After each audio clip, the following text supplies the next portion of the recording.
How's it going then? Good. No complaints. So you're Steve. Steve, how do you say your second name? Mokan. Mokan. Ah, okay, mate. Yep. Said how are things seem to be going for you? Yeah, good. Yeah, really good. Yeah, the YouTube channel has started picking up.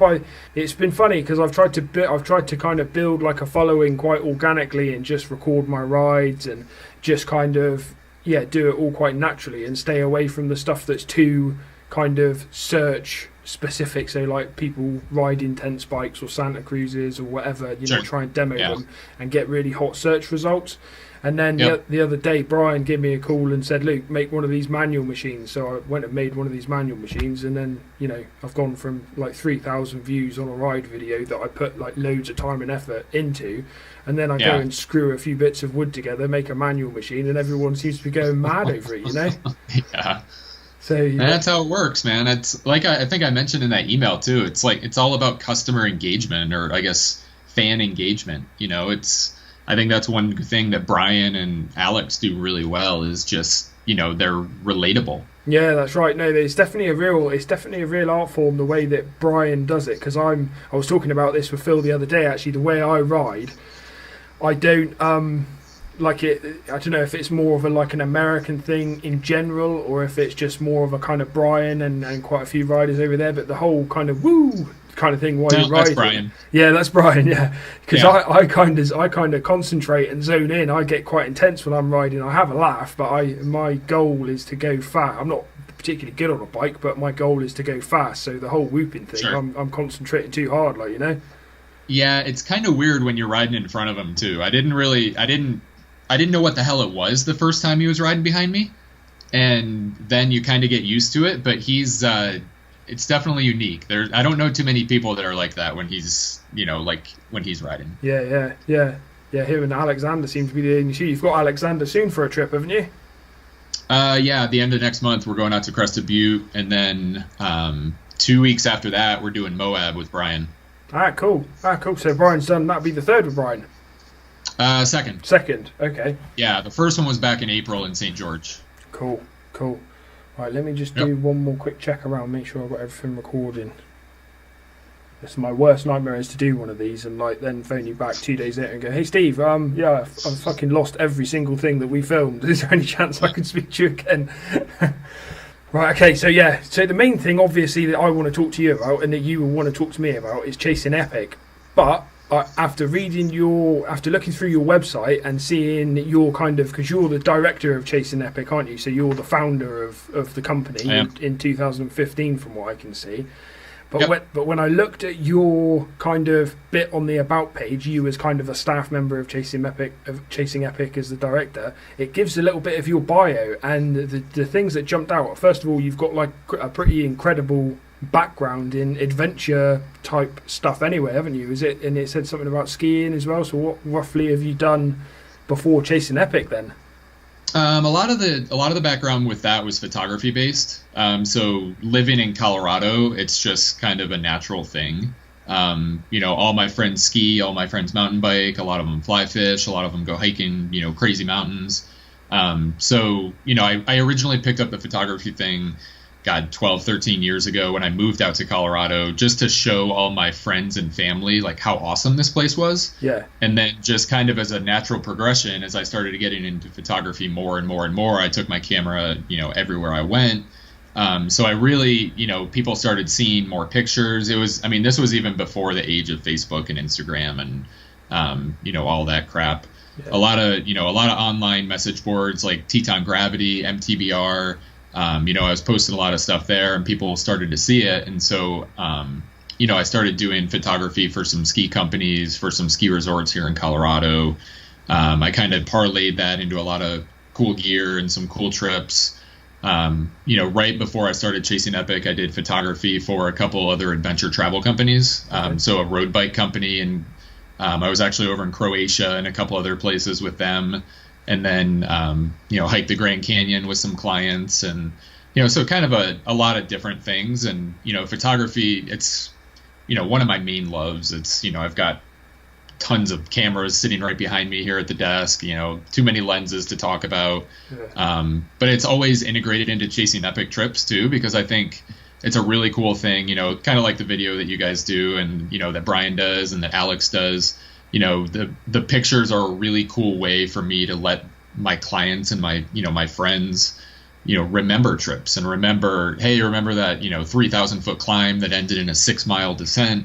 It's like, you don't really talk about that stuff on a road bike trip. On a mountain bike trip, it's totally different, because it's, you suffer with people on the climbs and it brings you closer, and then you just have a kick-ass time on the descents. And so, we always try to figure out ways to kind of integrate photography into that. And, it's pretty seamless. A lot of people think they don't care about it, and then they see a few pictures of themselves with, huge mountains behind them, or, awesome terrain in Moab or St. George.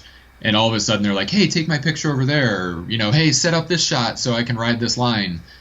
So it adds another element to our trips. Yeah, I'm one of those riders that very much, if I come around a corner and there's like a really nice view, I'm quite happy to sit down and, spend a bit of time. Strava segments and stuff come second for me on that kind of front. So your photography, the photography thing is, did you train professionally as a photographer, or has it just been like a lifelong kind of passion?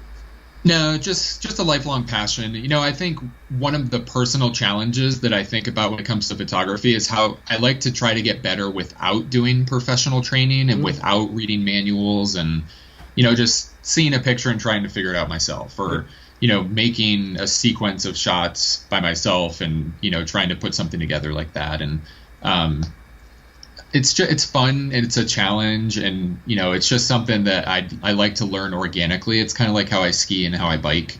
I wouldn't mind taking a lesson, but at the same time, I think the best way to get better is to follow someone that's better than you. Yeah. Ride behind someone that's faster than you, follow their lines. When you're skiing 3 feet of powder, jump in behind someone and try to catch up.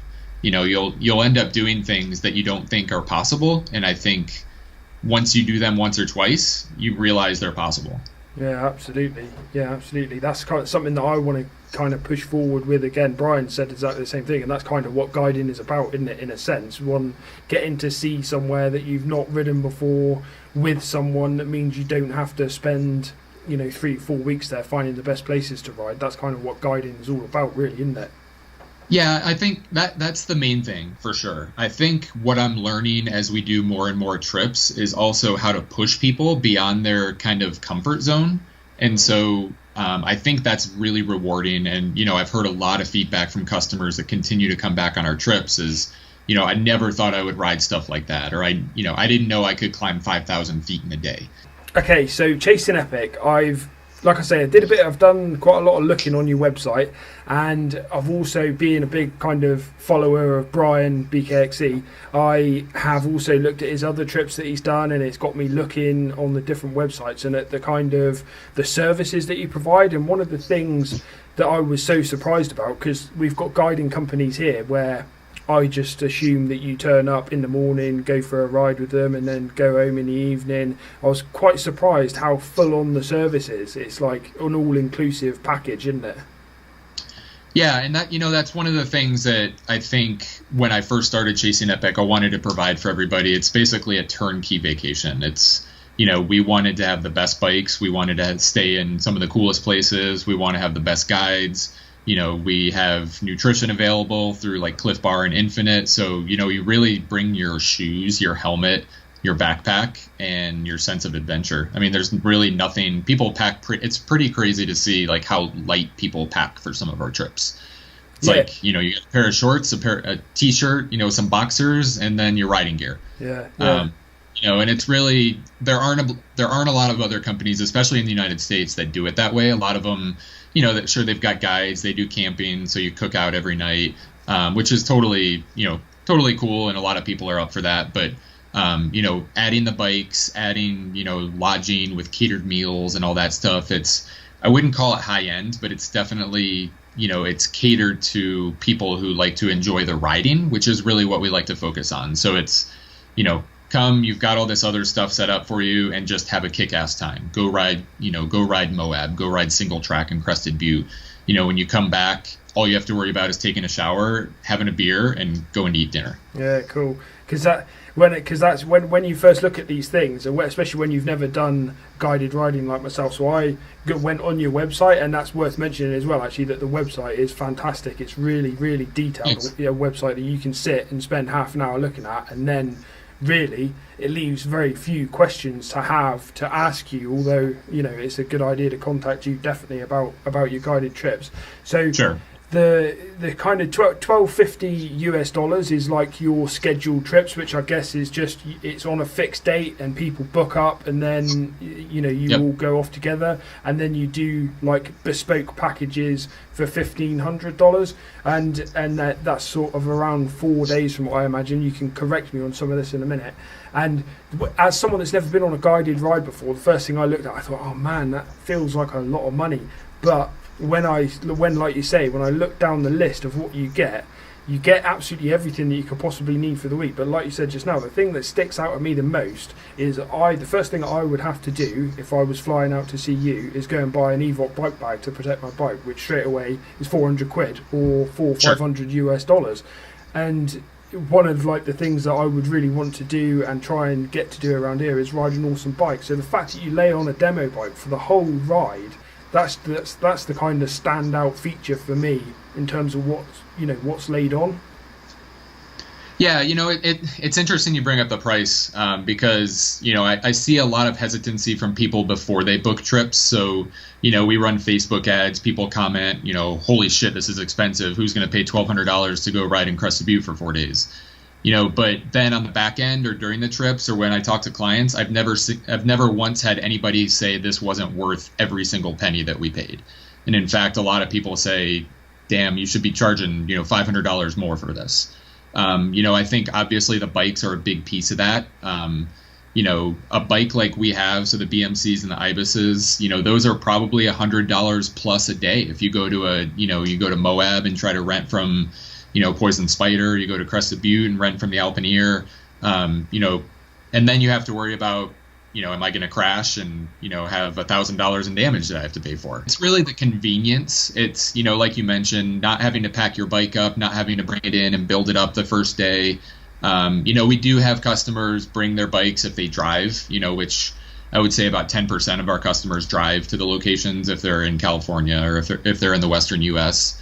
But a majority of people want to come ride a new bike, and a majority of those people are riding our bikes that are typically a better bike than what they're riding at home.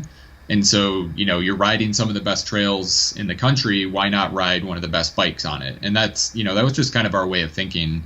We want to work with bike companies to give our customers the best possible experience. Yeah, absolutely. I think that's what people need to do before they make a snap judgment. If you're looking to ride somewhere that's really good, that's what you've got to do. Is you first of all, that's the first thing that I weighed up in my head, like thinking about it methodically, looking at your websites. First of all, what would you have to buy, change, spend in order to get your bike to the location? Second of all, the bike could be broken before you even get to the start line, because we've all seen them throwing bikes around at airports and stuff. That's the second thing. And then, like you say, by the time you take into consideration accommodation, food, the actual guiding service that you're receiving, that if you actually sit down and add it up, like you say, and then by the time you're running a business, not a charity, so there's got to be some kind of profit in there. It is good value for money. There's no doubt about it. But that's what people need to do, is get on the website and actually look at the listings for what you get, isn't it?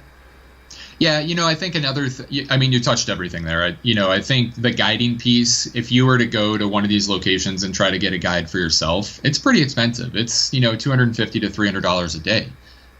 So, that alone is blowing through the budget of this trip. I think one of the biggest things that you don't really account for when you see what's included is time and convenience. I mean, a lot of people don't have the time to plan a trip like this. They don't have a group of 5 guys that they want to go ride with. They want to go by themselves, or they only have time to go by themselves.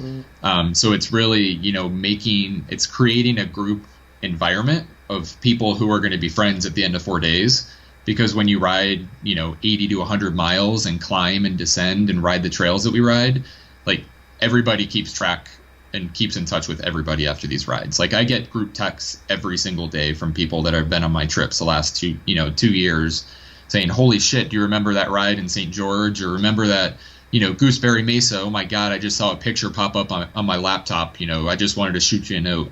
Mountain biking has a way of bringing people together, and, it's just a lot, it's not for everybody, group trips and guided rides, it appeals to a certain group, but I think everybody, or a very, very large majority of the people that have been on our trips, are really happy with the experience, and they just have fun from the time they get there to the time they leave.